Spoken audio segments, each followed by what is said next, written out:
A Associação MP Pro Sociedade, que reúne membros do Ministério Público de perfil conservador, divulgou uma nota pública respondendo a acusações contra seus membros e seu presidente, Márcio Chila Freyes Leben.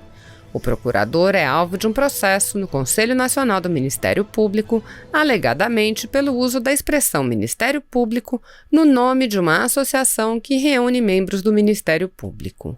A nota refuta ainda as acusações de agir por motivações ideológicas e lembra: a defesa intransigente de direitos fundamentais, liberdades civis, liberdade de imprensa do regime democrático constitui não só dever de todos os membros do Ministério Público, como sua própria razão de ser.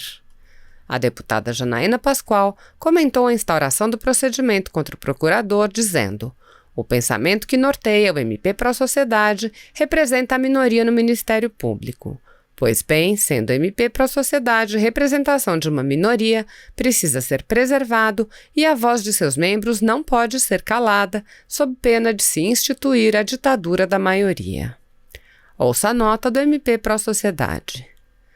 A Associação MP Pro Sociedade repudia veementemente a falsa afirmação de que atua em, abre aspas, defesa de pautas de caráter militante e ideológico e totalmente desalinhadas com o conjunto de atribuições confiadas constitucionalmente ao Ministério Público, fecha aspas.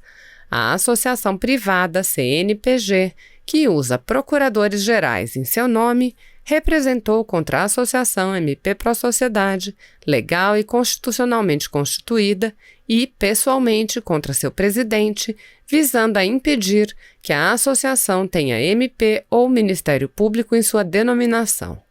Aliás, praticamente todas as associações de membros do MP têm Ministério Público em seu nome, pelo óbvio motivo de reunirem membros do MP. Sobre os integrantes do MP Pro Sociedade, indagamos: tem menos direito à liberdade de expressão que o coletivo Transforma MP, o Ministério Público Democrático e a Associação dos Juízes pela Democracia, que constantemente fazem manifestações públicas opinando sobre questões públicas e sobre processos e casos concretos? Por que se escolhe apenas seus integrantes para serem atacados e nunca os membros das entidades supracitadas?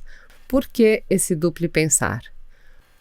O boicote aos princípios constitucionais da independência funcional dos membros do Ministério Público, do direito fundamental de liberdade de opinião e expressão, da liberdade de livre associação para fins lícitos e a pretensão de o acusador querer expressar voz única e inquestionável é típico de posturas autoritárias, antidemocráticas, violadoras dos direitos fundamentais e liberdades civis expressamente asseguradas como cláusulas pétreas na Constituição da República Brasileira e nas normas internacionais de proteção aos direitos humanos.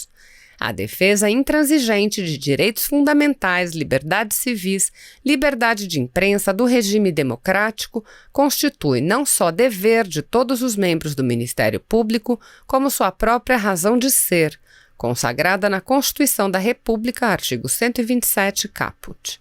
A simples leitura de Stuart Hughes e Kirk Russell esclareceria que o conservadorismo não é uma ideologia, mas a negação da ideologia.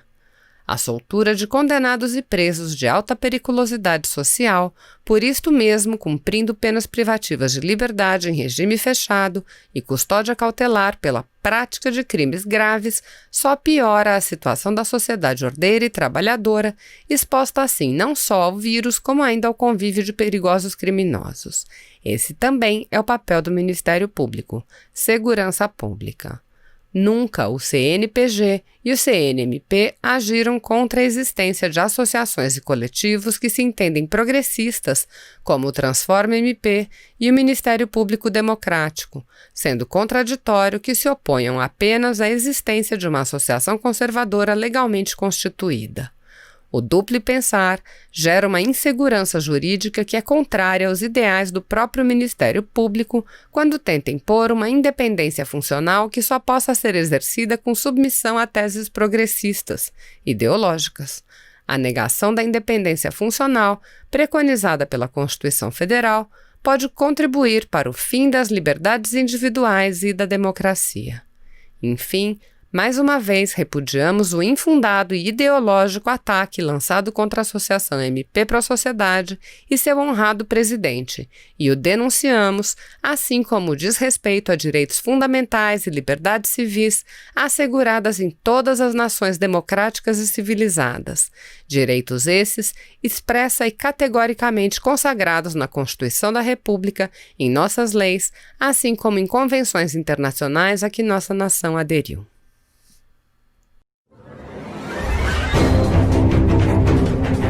A Associação MP Pro Sociedade, que reúne membros do Ministério Público de perfil conservador, recorreu à Comissão Interamericana de Direitos Humanos, denunciando o Supremo Tribunal Federal pelos atos realizados nos inquéritos conduzidos pelo ministro Alexandre de Moraes e pela autorização para a continuidade dos inquéritos concedida pelo plenário do STF.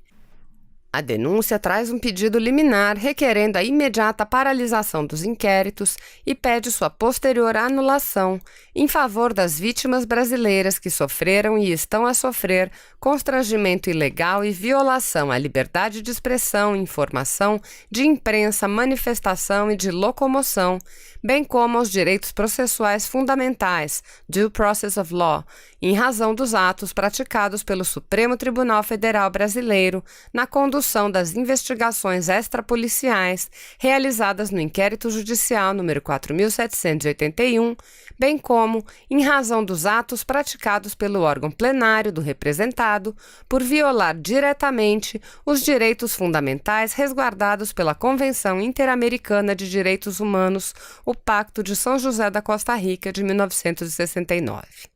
Ao explicar a urgência da medida cautelar, os promotores e procuradores dizem: a urgência da providência cautelar por parte da Corte Interamericana de Direitos Humanos se justifica pelo fato de que os cidadãos brasileiros já sofreram e continuam a sofrer sérios cerceamentos ilegais à sua liberdade de locomoção, manifestação, de informação e de expressão em razão das arbitrariedades praticadas pelo Supremo Tribunal Federal Brasileiro na condução da investigação realizada pelo inquérito número 4.781 ante a flagrante violação ao princípio do sistema acusatório do processo penal brasileiro, como exposto anteriormente, inclusive com decretação de medidas pontuais e constritivas de direitos, a seguir delineadas, entre outras.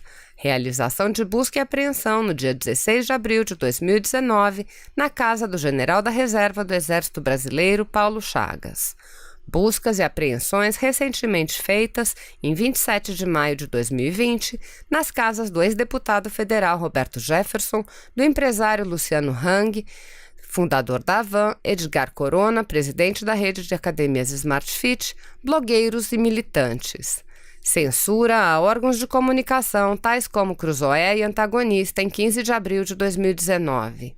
A apreensão dos equipamentos do jornal Folha Política, que é estritamente digital, equivalendo, por conseguinte, ao fechamento do primeiro jornal decorrente deste inquérito inconstitucional das fake news. As inconstitucionalidades praticadas na instauração e na condução dessa investigação são evidentes e exigem uma pronta resposta por parte deste órgão do Sistema Interamericano de Proteção aos Direitos Humanos em respeito à Convenção Interamericana de Direitos Humanos, considerando ainda a gravidade de que tais violações são praticadas pelo órgão máximo de justiça brasileiro, o Supremo Tribunal Federal Brasileiro. Temos, com efeito, a estranha figura do juiz brasileiro, que é possível vítima de crimes por ele mesmo investigado e submetido ao seu próprio e exclusivo julgamento e sem direito à apelação. Assim, o juiz da causa é ao mesmo tempo a suposta vítima e o delegado do caso, ou seja, o representado transformou o tribunal em verdadeira delegacia de polícia, fulminando o princípio acusatório e aniquilando, por sua vez, a imparcialidade do julgador. Há, portanto, violação expressa do artigo 8.1 da Convenção Americana de Direitos Humanos. Artigo 8º, Garantias Judiciais 1. toda pessoa terá o direito de ser ouvida com as devidas garantias e dentro de um prazo razoável por um juiz ou tribunal competente, independente e imparcial, estabelecido anteriormente por lei, na apuração de qualquer acusação penal formulada contra ela ou na determinação de seus direitos e obrigações de caráter civil, trabalhista, fiscal ou de qualquer outra natureza. Urge, portanto, fazer cessar imediatamente o prosseguimento do referido inquérito até que, ao final, seja determinada a sua remessa ao Departamento de Polícia Federal, órgão de polícia judiciária com atribuição para apurar crimes contra autoridades federais em face do exercício funcional.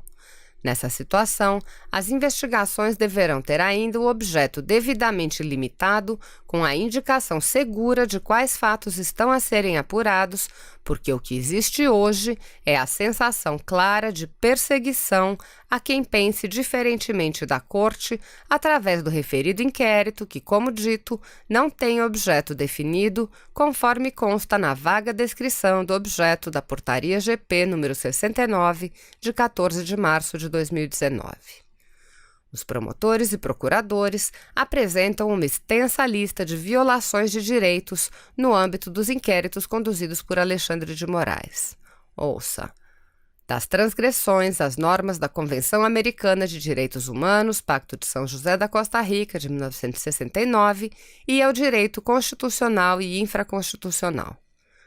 Com a instauração e condução do inquérito judicial 4781 pelo representado, observam-se gritantes violações a direitos humanos básicos previstos na Convenção Americana de Direitos Humanos, aplicável, pois, ao direito brasileiro por força do artigo 5º, parágrafo 2º da Carta Magna, a saber: artigo 7.2. Ninguém pode ser privado de sua liberdade física, salvo pelas causas e nas condições previamente fixadas pelas constituições políticas dos Estados-partes ou pelas leis de acordo com elas promulgadas. Artigo 7.3. Ninguém pode ser submetido a detenção ou encarceramento arbitrários. Artigo 8º. Garantias judiciais. 1. Toda pessoa terá o direito de ser ouvida com as devidas garantias e dentro de um prazo razoável por um juiz ou tribunal competente, independente e imparcial, estabelecido anteriormente por lei, na apuração de qualquer acusação penal formulada contra ela ou na determinação de seus direitos e obrigações de caráter civil, trabalhista, fiscal ou de qualquer outra natureza. Artigo 11.2. Ninguém pode ser objeto de ingerências arbitrárias ou abusivas em sua vida privada, em sua família, em seu domicílio ou em sua correspondência, nem de ofensas ilegais à sua honra ou reputação. Artigo 11.3. Toda pessoa tem direito à proteção da lei contra tais ingerências ou tais ofensas. Artigo 13.1. Toda pessoa tem o direito à liberdade de pensamento e de expressão. Esse direito inclui a liberdade de procurar, receber e difundir informações e ideias de qualquer natureza, sem considerações de fronteiras, verbalmente ou por escrito, ou em forma impressa ou artística, ou por qualquer meio de sua escolha. Artigo 13.2, alínea A. O exercício do direito previsto no inciso precedente não pode estar sujeito à censura prévia, mas a responsabilidades ulteriores que devem ser expressamente previstas em lei e que se façam necessárias para assegurar o respeito dos direitos e da reputação das demais pessoas. Artigo 13.3.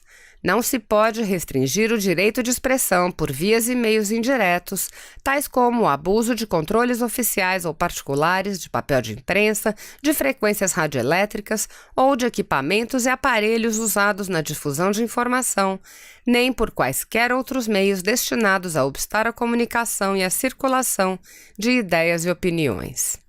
Artigo 16.1.